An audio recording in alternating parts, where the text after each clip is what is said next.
గిడున్న డ్రోన్లను చూసి బయటి దేశం కెంచెవలన్న అటాక్ చేసిండ్రా ఏందని పరిశాన్ అయ్యేరు. కసొంటిదేం లేదు గాని మీరు బుగులు పడకుండ్రి. అసలు ముచ్చటేందంటే వ్యవసాయ పనుల కోసం మోదీ సర్కారోళ్ళు పెట్టిన నమో డ్రోన్ దీదీ పథకం పేరు మీద మహిళా కూలీలకు ట్రైనింగ్ ఇస్తున్నారు ఆఫీసర్లు.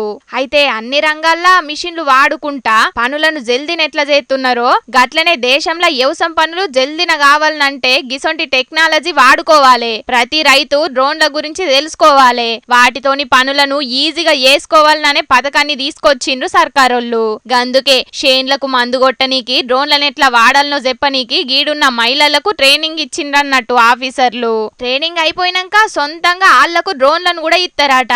వ్యవసాయ పనుల కోసం మోదీ సర్కార్ పెట్టిన పథకాన్ని తారీఫ్ చేసుకుంటా కామెంట్లు పెడుతున్నారు చాలా మంది.